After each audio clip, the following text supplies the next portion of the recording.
Como acabamos de cantar, queridos, o nosso Deus é soberano. Que a sua mente e o seu coração descansem nesta verdade. O nosso Deus é soberano. Vamos abrir agora a Bíblia no livro de Mateus, Evangelho segundo Mateus, capítulo de número 5. Eu quero ler com vocês para começar os versos 1 e 2. Evangelho segundo Mateus, capítulo 5. Nós vamos ler os versos 1 e 2.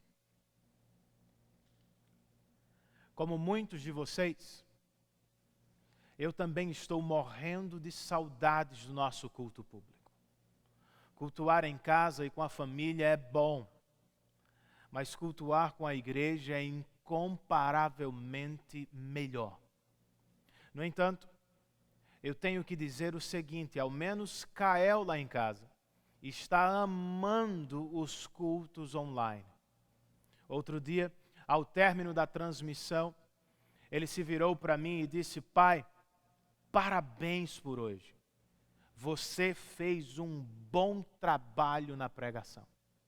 Mais recentemente, talvez você tenha visto no Instagram de Sabrina, Kael se aventurou na pregação. Ele tomou um púlpito que estava em casa e foi ao meu escritório carregando um livreto de Mark Dever, o que é um bom sinal. Colocou o livro sobre o púlpito e abriu a pregação dizendo: esta é a pregação número 2. Jesus morreu por nós. E ao término ele me perguntou: pai, está certo? É claro que está. Está de bom tamanho para a idade dele, você não acha? Alguns até diriam que Kael é um bom discípulo, ou que há um discipulado acontecendo em minha casa, e eu espero que sim mesmo. Eu e Sabrina pastoreamos os filhos, tendo em vista torná-los discípulos de Cristo. Eu espero que o mesmo aconteça na sua casa. Mas o que é mesmo um discípulo de Cristo? As palavras discípulo, discipular e discipulado são tão familiares que por vezes presumimos que as conhecemos. Em outros momentos, os significados contemporâneos são tão diferentes uns dos outros que acabamos confusos. Por isso, irmãos, nós precisamos relembrar o que significa ser discípulo de Cristo à luz das Escrituras. Eu quero começar lendo com vocês Mateus capítulo 5, versos 1 e 2. O texto sagrado, na versão que nós usamos aqui de costume, nos diz o seguinte: vendo as multidões, Jesus subiu ao monte e se assentou. Seus discípulos aproximaram-se dele, e ele começou a ensiná-los, dizendo... Vamos orar outra vez? Senhor, nós nos aproximamos de Tua palavra agora. E mesmo distantes uns dos outros, mesmo não podendo cultuar em um mesmo espaço, nós queremos rogar por Tua assistência e por Tua bênção neste instante. Diz o Teu texto inspirado de Hebreus que a Tua palavra é viva e eficaz. Ela é capaz de nos penetrar e de alcançar-nos no âmago do nosso ser. Faz isto, Espírito.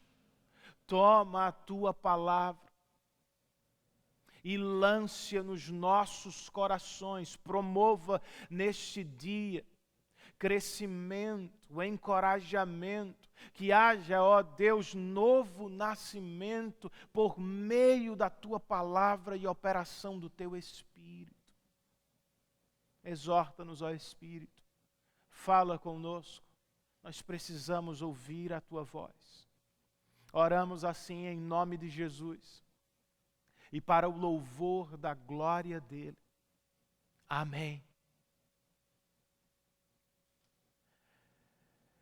Eu não vou expor o texto que acabamos de ler. Este sermão será temático, o que significa que eu vou partir deste texto para outros textos. Mas eu o escolhi por uma razão. Em um espaço curto, ele nos apresenta Jesus como mestre ou professor e os discípulos como alunos ou aprendizes. E este é o significado mais básico do termo discípulo. Discípulo é um aluno, é um aprendiz. Aqui Jesus está assentado para ensinar. E os discípulos estão à volta de Jesus para ouvi-lo. Sobre o que Jesus vai falar, o que os discípulos vão aprender com ele. Em outras palavras, a pergunta do nosso sermão é: o que é um discípulo de Cristo? Usando vários textos diferentes, eu quero lhes oferecer algumas respostas. A primeira delas é a seguinte: um discípulo é alguém que segue a Cristo. Eu quero que você abra sua Bíblia comigo em Lucas capítulo de número 9, verso de número 23. Se você está em Mateus, Lucas fica 2 livros para a sua direita.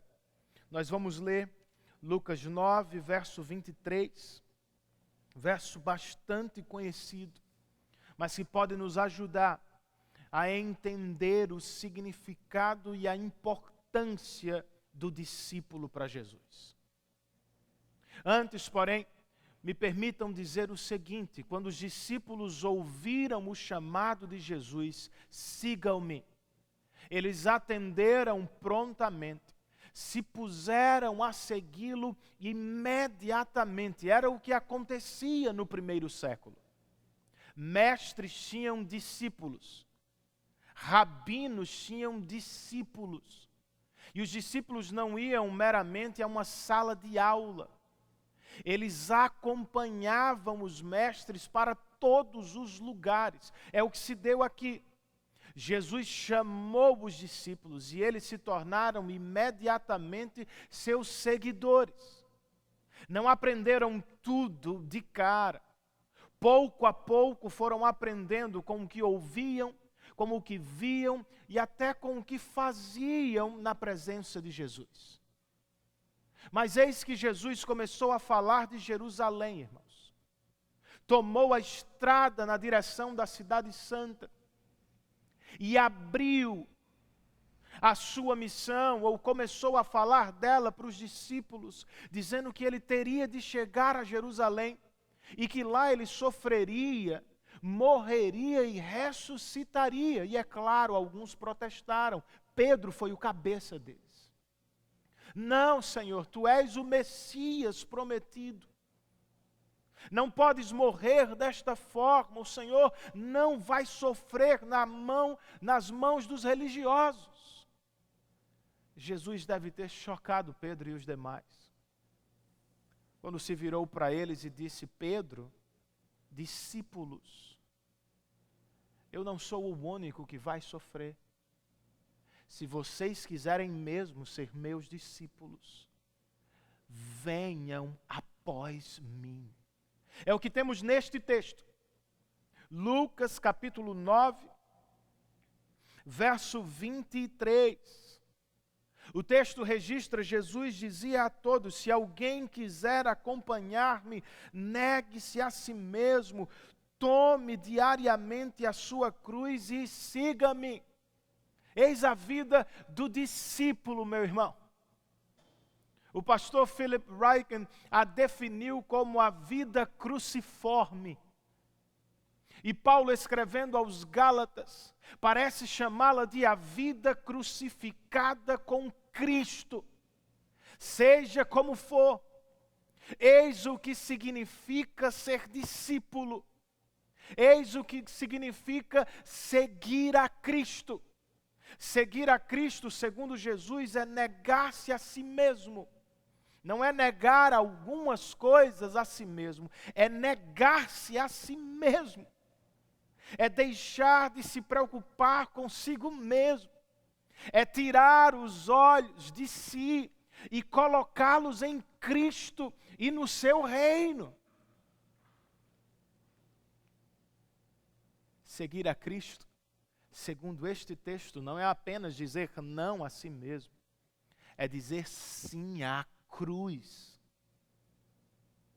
Tomem a sua cruz diariamente, nos nossos dias. As pessoas tatuam a cruz no corpo, usam-no como um objeto de adereço, e faz algum sentido, é o símbolo máximo do cristianismo, ou é um símbolo de amor. Nos dias de Jesus, a cruz era símbolo de morte.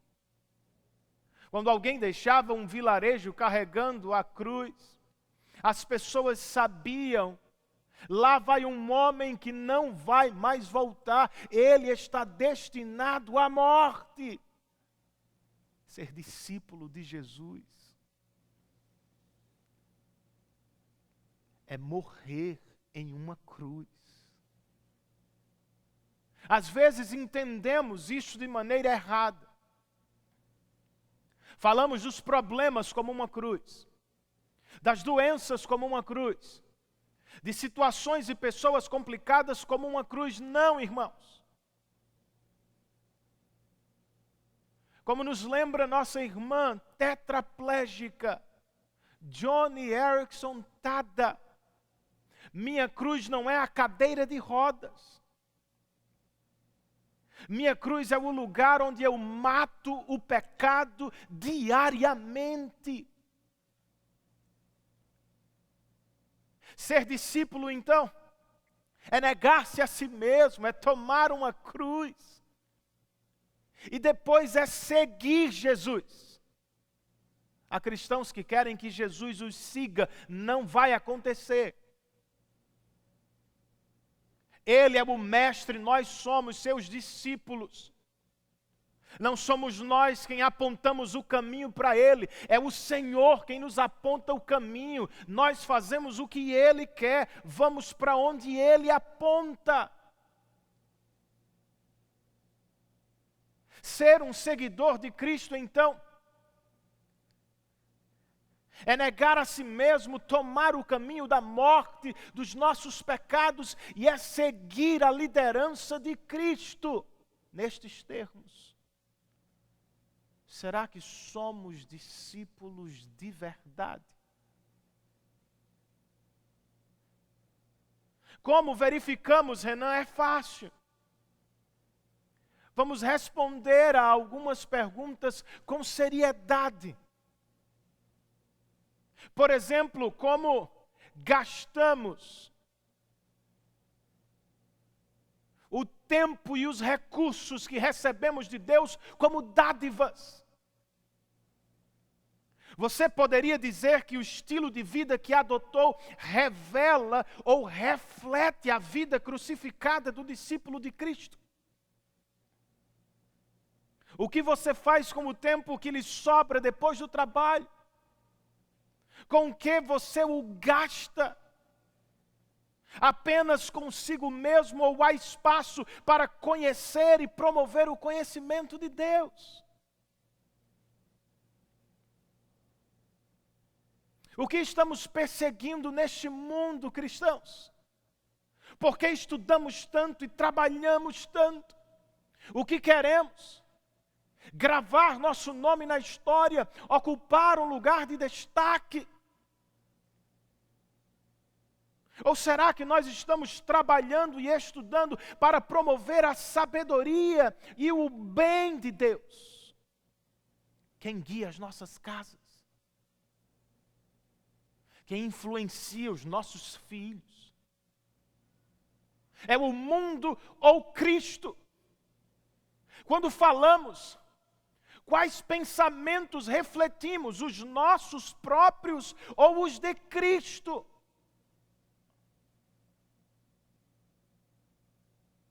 Nada poderia ser mais difícil em um sentido. Pois esta mensagem de Cristo é totalmente antagônica à mensagem do mundo. O mundo vive para pregar: satisfaçam-se, se entreguem aos seus desejos, vivam pelos seus sonhos, vão em busca das suas realizações. Cristo está dizendo: não, ser meu discípulo é negar-se a si mesmo, é tomar uma cruz para mortificar o pecado, e é seguir a Cristo em suas prioridades. Se já somos discípulos, eu preciso dizer que esta não é a nossa vida o tempo todo. Nós oscilamos. Ora mais, ora menos, nos preocupamos com nós mesmos, em detrimento da glória de Cristo. Nos desviamos de sua liderança. Nos entregamos aos desejos do nosso coração. É por uma razão óbvia. Embora sejamos salvos, não estamos totalmente livres do pecado. Ainda sofremos a influência do mundo. Por isso nós temos uma ordem nas Escrituras. Paulo, escrevendo aos Colossenses, por exemplo, vai nos dizer: façam morrer a natureza terrena de vocês. John Owen chamava isso de mortificação do pecado. Não nos tornamos perfeitos. Quando você foi alcançado por Cristo, você não deixou de ser um pecador, você ainda é. Mas precisamos lembrar, irmãos, o pecado deixou de ser nosso amigo, ele passou a ser nosso inimigo. Nós vivemos para fazer guerra contra ele. Não lhe ceda espaço. Não faça as pazes com ele. Não se afaste da comunhão dos santos. Não se isole do povo de Deus. Não dê ouvidos às tentações. Não se perceba forte. Viva aos pés da cruz. E viva para crucificar o seu pecado. Mas é claro, estamos falando de um milagre. Quem poderia, sozinho, negar-se a si mesmo, deixar de viver para si, para viver para Deus e para o próximo? Se você sabe que ainda não é um discípulo de Cristo, se a sua vida ainda é autocentrada, você precisa viver a experiência que Jesus chamou de novo nascimento. Em uma conversa com um fariseu chamado Nicodemos, Jesus disse-lhe: todos nascemos na carne ou da carne. Mas para entrar no reino de Deus, nós precisamos nascer de novo e do Espírito. Nascemos todos como inimigos de Deus, em rebelião contra Ele. Nós não o amamos naturalmente, nós não aceitamos o seu reinado com facilidade. Nós vivemos ou nascemos autocentrados. Rogue a Deus hoje por novo nascimento. Segundo Jesus, o novo nascimento é uma obra livre e soberana do Espírito. Crianças que estão me ouvindo, vocês não podem confiar na religião de seus pais. não podem descansar no fato de que congregam nesta igreja. Vocês precisam nascer de novo. E precisam perceber os frutos da fé e do arrependimento. Procure por amor a Cristo. Procure por repúdio ao pecado. Se você nasceu de novo, você amará a Cristo. E embora continue um pecador, você desejará de todo o coração fugir do pecado. Que o Espírito produza novo nascimento no seu coração. Pois não há verdadeiro discípulo de Cristo sem novo nascimento. O que é um discípulo de Cristo? Em primeiro lugar, irmãos, um discípulo de Cristo é alguém que segue a Cristo. Em segundo lugar, nós poderíamos dizer que um discípulo é alguém que vive sob Cristo. Abra comigo em Mateus capítulo 11. Nós vamos ler os maravilhosos versos 27, 28, 29 e 30.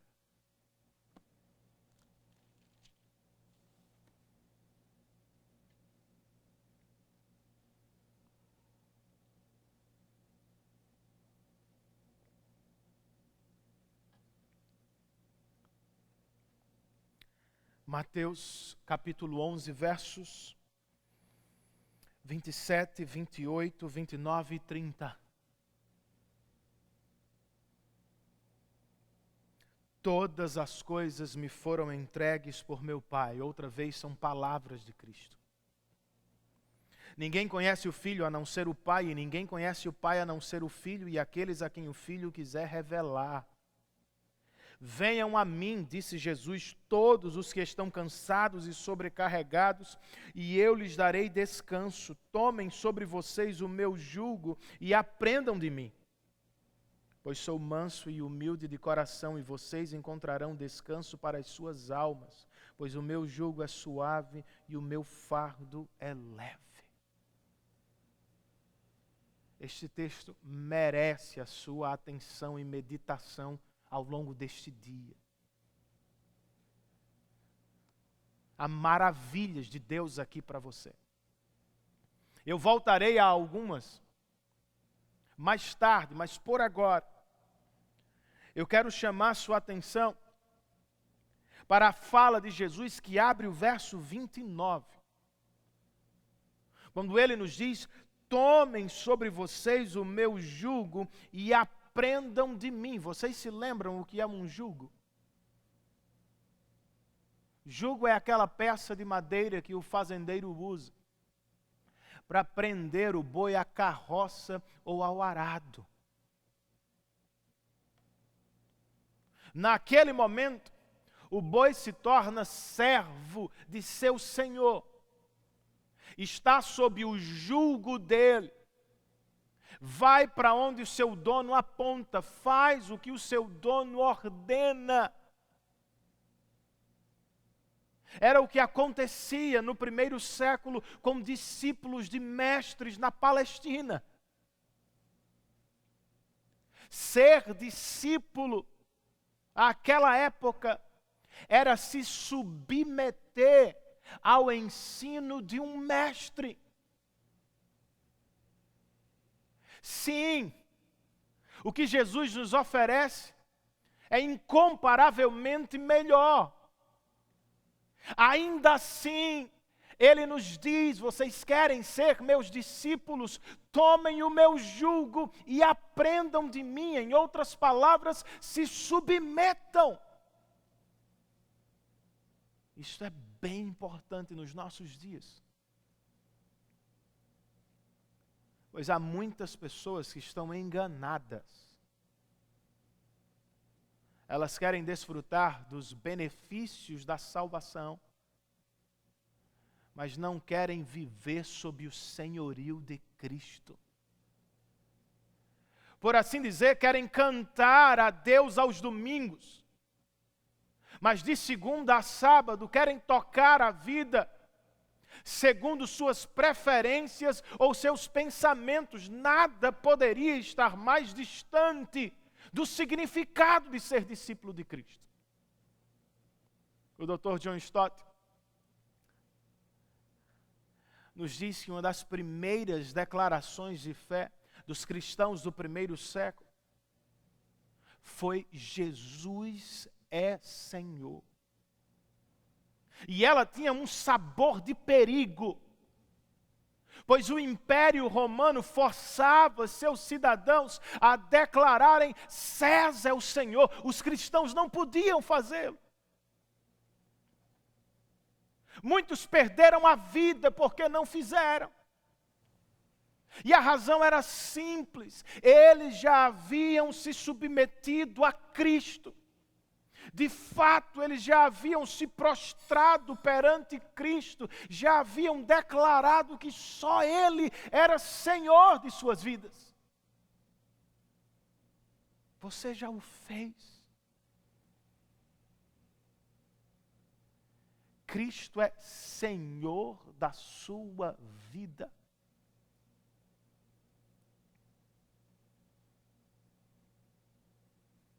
No que nós chamamos de a grande comissão, Jesus disse aos discípulos: vão e façam discípulos, batizando-os em nome do Pai, do Filho e do Espírito Santo, e ensinando-os a guardar tudo o que eu lhes ordenei. Ser discípulo de Cristo, portanto, é viver sob o senhorio dele em todas as áreas da vida.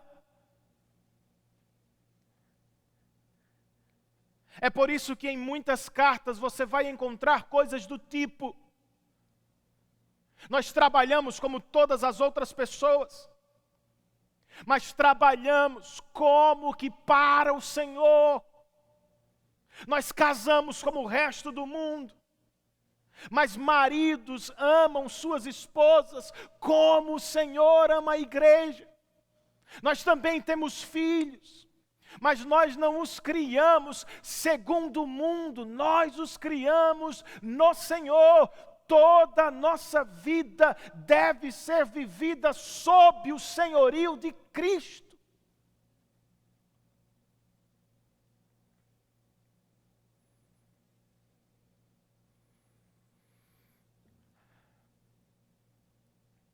Se não é assim que vive, ou você está afastado de Cristo momentaneamente, cedeu ao engano do pecado, ou pior, talvez você esteja enganado, talvez você não seja um discípulo de Cristo de verdade. Pois discípulos de Cristo vivem crucificando o próprio eu e se submetendo a Cristo.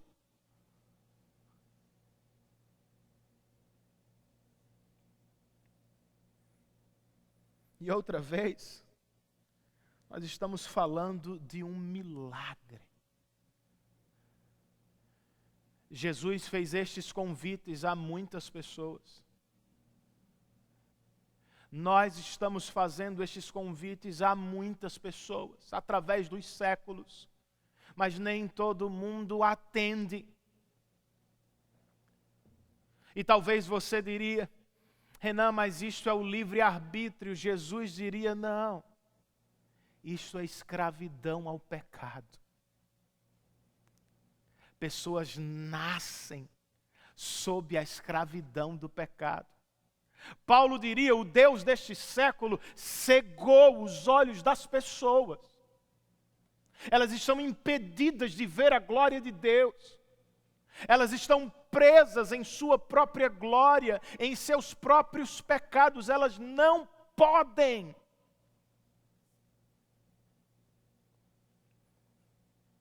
Por isso Jesus disse certa vez que ninguém pode ir a Ele se o Pai não o atrair. É obra de Deus. E ela pode estar acontecendo agora. De repente você percebeu que há interesse na sua mente por Cristo. As coisas de Deus começaram a ter valor para você. Você começou a ter vontade de cultuar, de adorar, de conversar sobre Cristo. Talvez seja o Pai atraindo você ao Salvador. Se Ele está falando, não lhe resista. Atenda à voz de Deus. E venha a Cristo. Coloque-se sob o seu jugo. Mas Renan, porque alguém faria isso? Porque alguém se entregaria a outra pessoa? Nós não suportamos mais a ideia de monarquia. Não queremos um rei sobre nós. Se o Espírito falar ao seu coração livremente, de boa vontade, você vai se render. Pois ele não é um rei como você conhece. Ele não é um rei ditador, um rei aproveitador. Ele é um rei maravilhoso. Neste texto que lemos, há pelo menos duas grandes razões que devem levá-lo a se submeter a Cristo. A primeira delas está no verso 27. Jesus disse: todas as coisas me foram entregues por meu Pai. Ninguém conhece o Filho a não ser o Pai, e ninguém conhece o Pai a não ser o Filho, e aqueles a quem o Filho quiser revelar.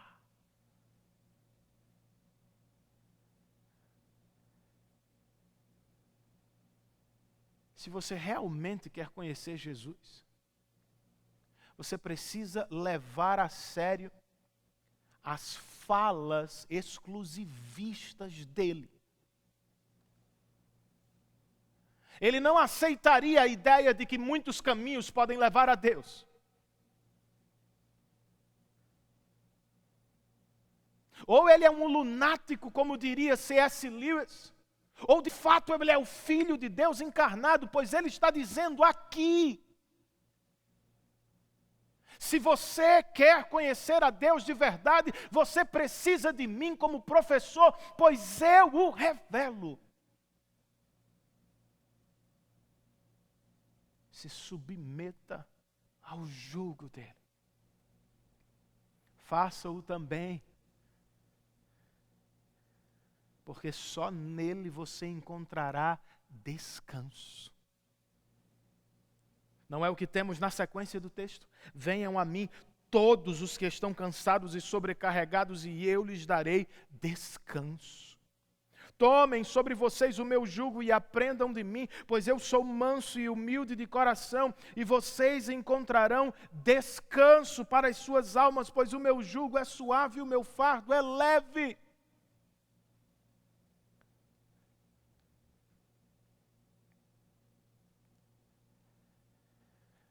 Pode soar paradoxal,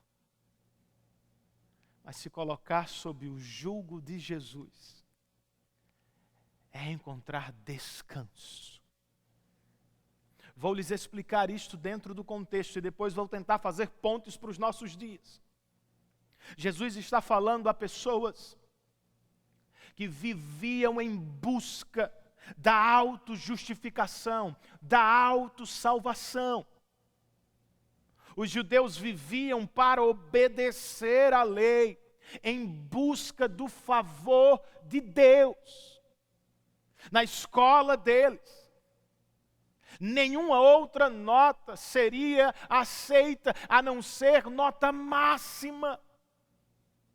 E isto era extremamente pesado. pois eles viviam para obedecer, mas jamais conseguiam perfeição, cansavam.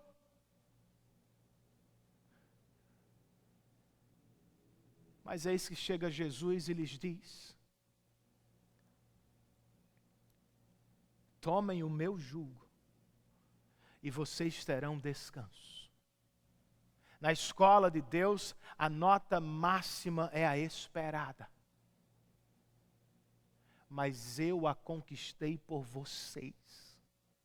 Vocês não precisam viver como loucos tentando conquistar a Deus, é impossível. Parem de tentar, parem de trabalhar, venham a mim, pois eu sou a nota máxima de vocês. Foi o que ele fez na cruz. Ele tomou o lugar de discípulos que zeram as provas, que chegam perto, mas nunca alcançam.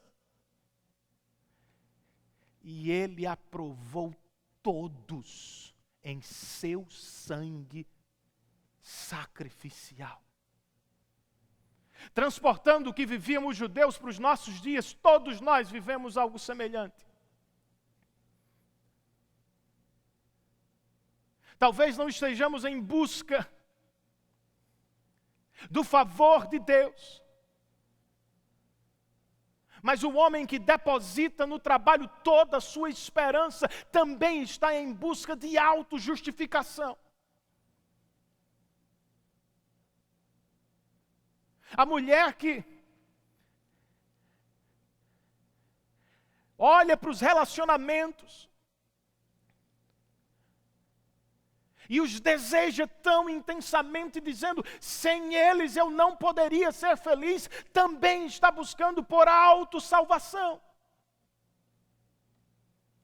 Somos assim, vivemos em busca de algo ou alguém que nos realize, nos complete, nos dê este sentido. Mas o curioso é que, como judeus, nós nunca alcançamos. Temos experiências de quase chegar lá. Mas a alegria, a sensação é passageira. Em outros momentos nós nos cansamos, nos frustramos porque não conseguimos, nunca vamos conseguir. Não há descanso verdadeiro fora de Cristo. Mas se você se colocar sob o jugo dele, receber o que ele fez por você na cruz do Calvário, você vai poder descansar diante de Deus. Você não tem mais de conquistá-lo, você foi conquistado. Você não vai mais viver tentando comprá-lo. Você vai viver para louvá-lo pelo que ele fez. Isso tem implicações na nossa vida horizontal. Se podemos descansar diante de Deus, no que diz respeito à nossa vida eterna, também podemos descansar diante de Deus nesta vida terrena. Nós estamos sob os cuidados do Pai. Você não precisa, meu irmão, se entregar à ansiedade, ser vencido pelo desespero, ser tomado pela incerteza. O nosso Deus reina e Ele cuida de nós. Descanse. Venha a Cristo outra vez e em seus braços descanse.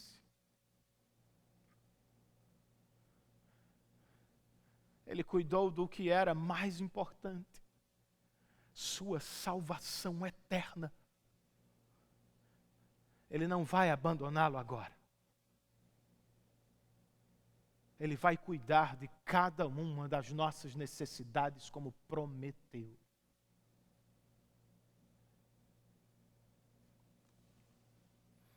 Para terminar, queridos, eu ainda posso dizer que um discípulo é alguém que cresce em Cristo. Quero que você abra comigo em Colossenses, Carta de Paulo aos Colossenses, capítulo de número 1. Eu quero ler 2 versos com vocês.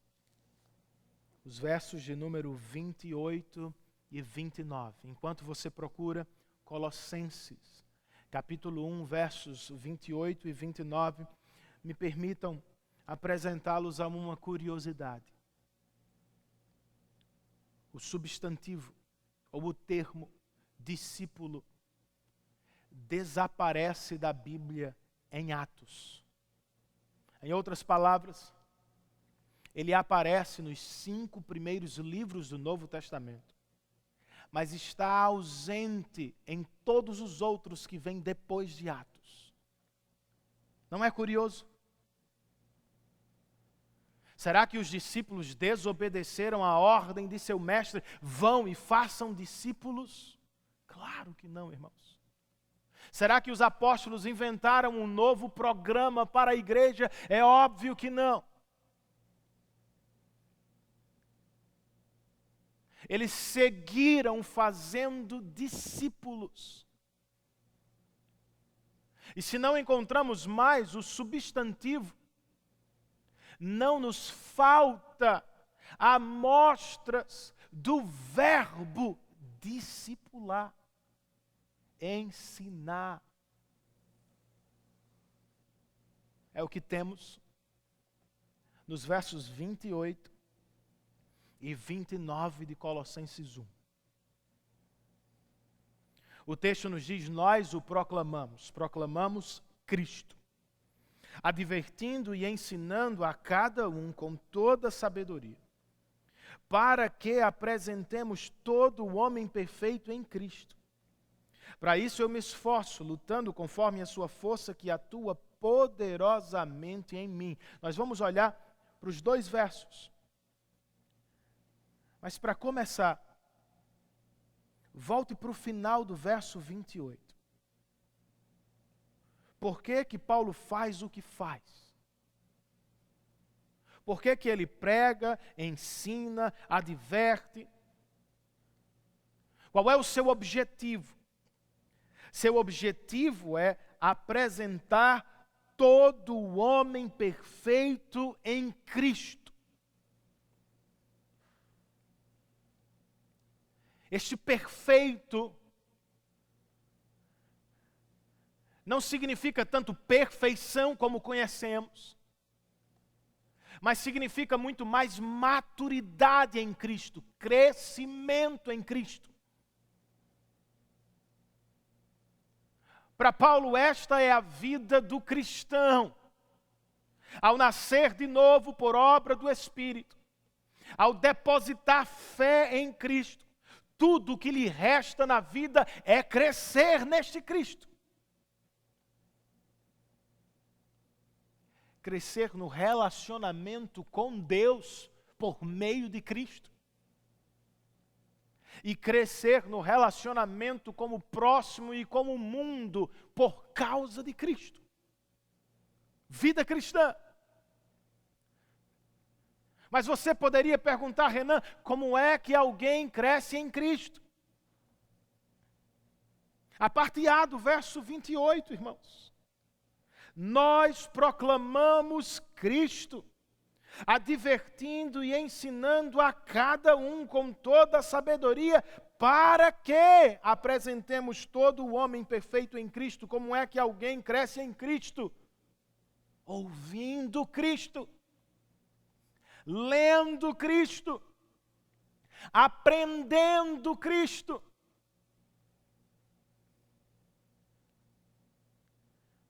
E quem pode crescer em Cristo? Paulo faz questão de usar expressões que alcançam todos.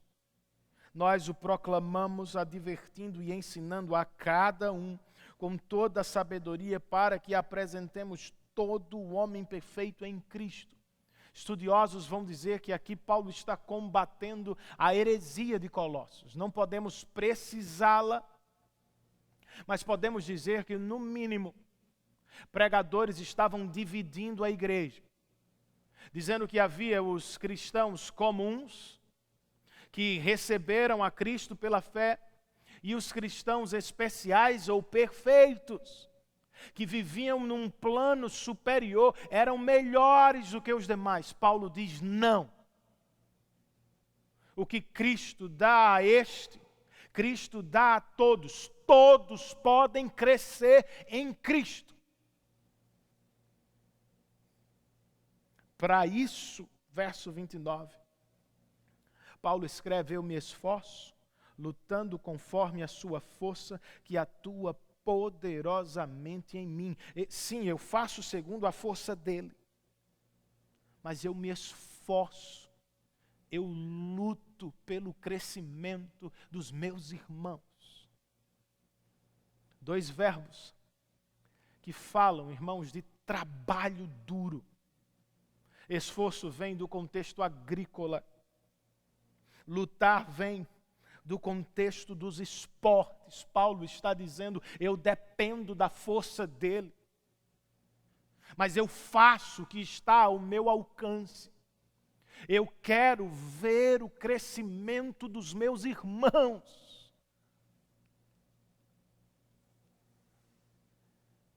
Ser discípulo é entrar na escola de Cristo e nunca mais sair. É seguir crescendo em Cristo por toda a eternidade. Você tem crescido, discípulo? Quando compara os anos de sua vida em Cristo, você pode dizer que cresceu. Quando coloca lado a lado este ano e o ano que passou, você vê progresso. Você o conhece mais, você o ama mais, você o serve mais.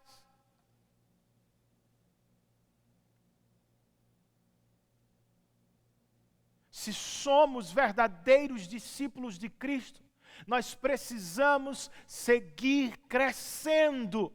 Há muita coisa que eu poderia dizer sobre o assunto. Mas se você está me perguntando como eu faço, Renan, eu vou lhe dar uma única sugestão. Não apenas leia a sua Bíblia. Medite nela. Nosso problema não é tanto a ausência de leitura da Bíblia. Nós a lemos nos cultos públicos, nós a lemos nos nossos encontros de grupo, nós a lemos em casa, às vezes com alguma dificuldade, é verdade.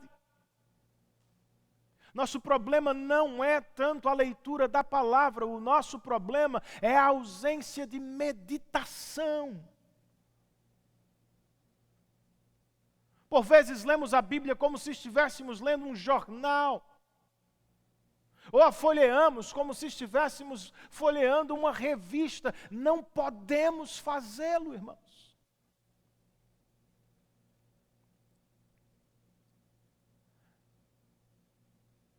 Alguém já disse que é melhor ouvir um único sermão por semana e meditar nele, do que ouvir 10 e não meditar em nenhum. Medite no que você está lendo. Leia e pondere. Leia e interaja. Destaque o que você está vendo no texto sagrado. Se comprometa com o que você está lendo. Ore a partir do que você vê. Deus está lhe fazendo uma promessa no texto bíblico. Tome posse dela. Deus está lhe pedindo para abandonar um pecado, faça-o imediatamente. Deus está apresentando o seu caráter ou o seu poder, dobre-se diante dele em adoração. Não saia correndo de sua presença, fique diante de Deus em leitura e oração.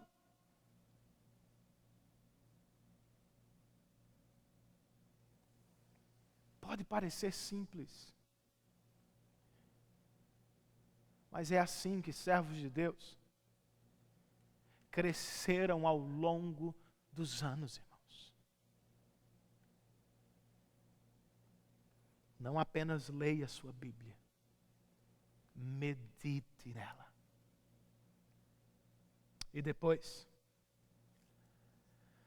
se somos discípulos de Cristo, ouviremos nas próximas mensagens, nós temos um compromisso com os nossos irmãos.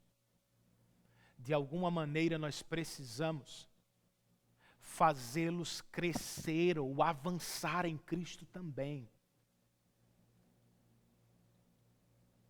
Você tem feito isso na sua casa? Seu cônjuge tem crescido? Seus filhos estão crescendo? Se você é o líder de sua casa, meu irmão, é sua responsabilidade liderá-los em crescimento. Pode parecer muita coisa, mas de novo, vamos um passo por vez. Quem sabe lendo as Escrituras com a família, estabelecendo um padrão. Você é membro de nossa igreja.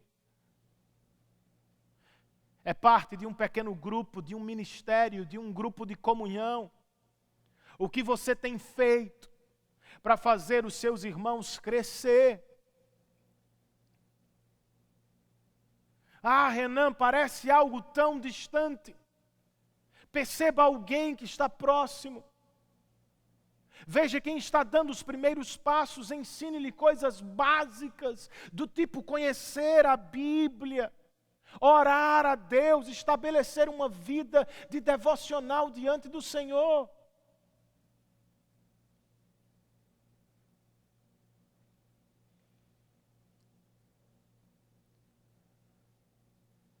Deus espera que discípulos ajudem discípulos. Nós precisamos crescer, queridos. Não podemos simplesmente não crescer. E eu vou lhes dizer o porquê. Antes, me permitam voltar ao início do sermão. A Cael, meu filho. Eu quero concluir dizendo, Cael pode seguir brincando de pregar. Na verdade, é o que pode fazer por agora. Não é justo, não é sensato colocar sobre uma criança o trabalho de um adulto. Que ele brinque, que ele cresça, e que um dia, atendendo à vontade soberana de Deus, ele pregue formalmente, mas por agora ele brinca. Ele pode brincar de pregar. Eu e vocês não podemos brincar de ser discípulo. Não podemos brincar de ser cristão, irmãos. Há muito envolvido. Eu volto ao Sermão da Montanha para terminar. Ao final dele, capítulo de número 7, há um único verso. Verso de número 20 e...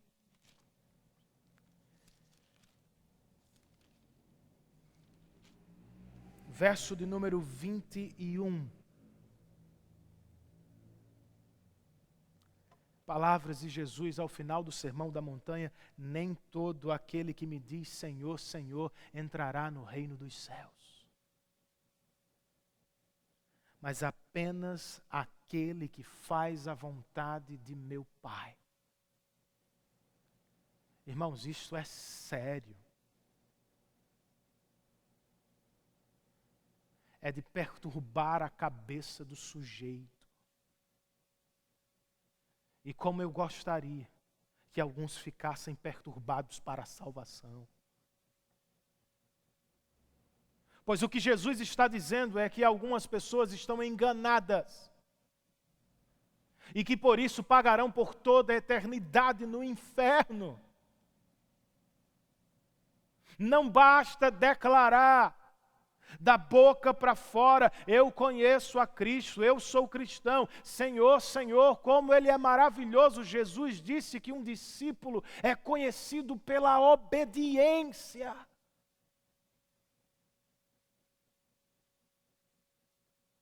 Kael pode brincar de pregar, irmãos. Eu e vocês não podemos brincar de ser discípulo.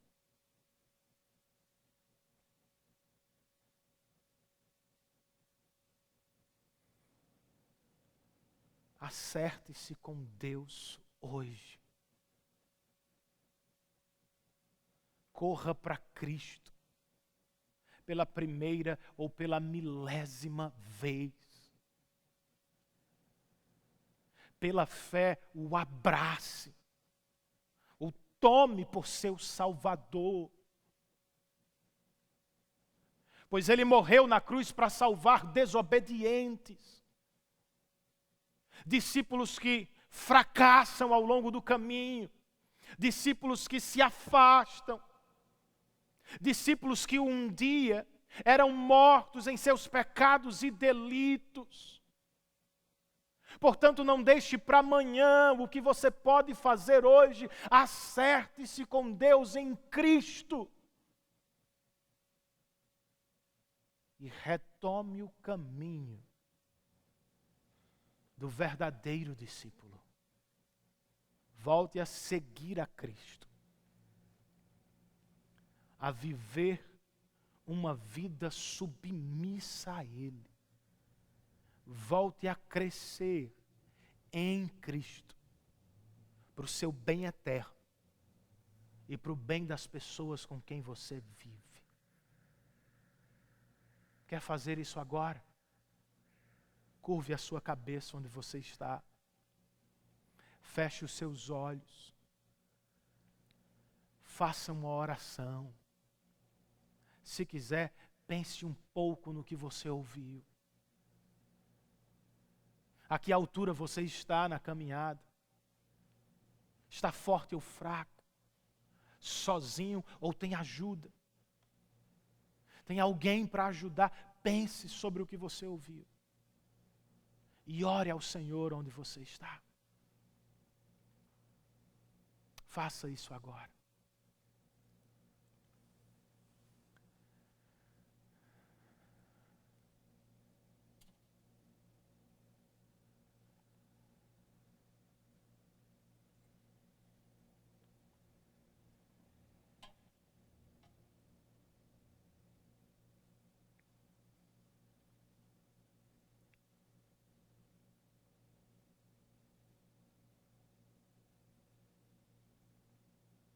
Senhor, nós não somos discípulos nota 10.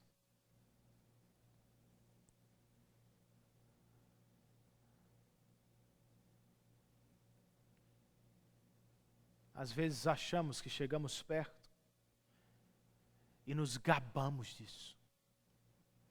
Em outros momentos, somos humilhados por nossos pecados.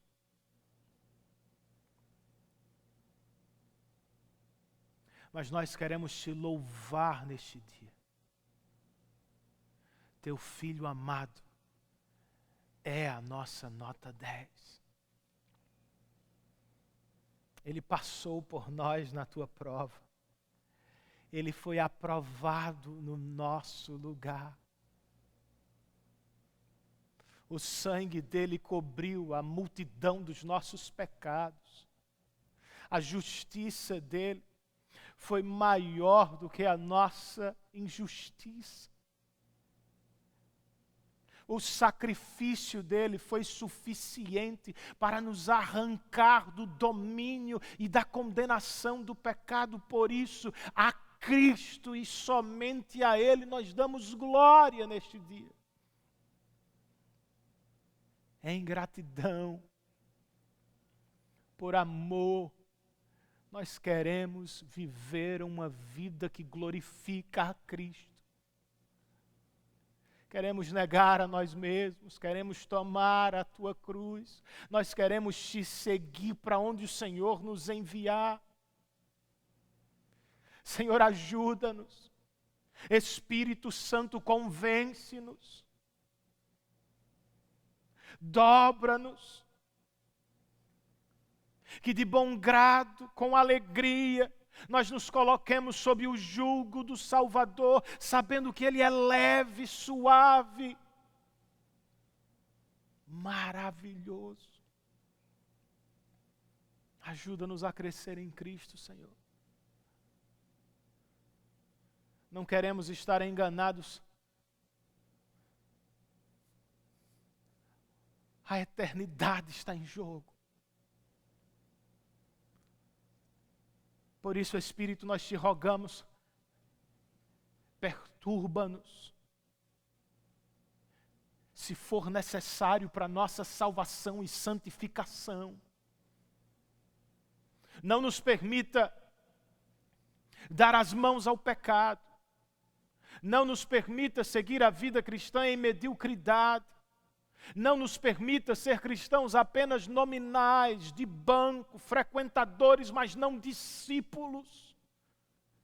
Senhor, converte as nossas casas, os nossos filhos, os nossos irmãos, os nossos amigos.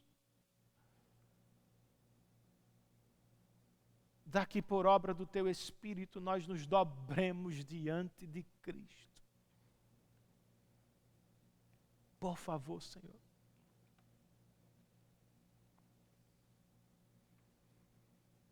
Pois para fazer parte de uma comunidade discipuladora, nós mesmos precisamos ser discípulos.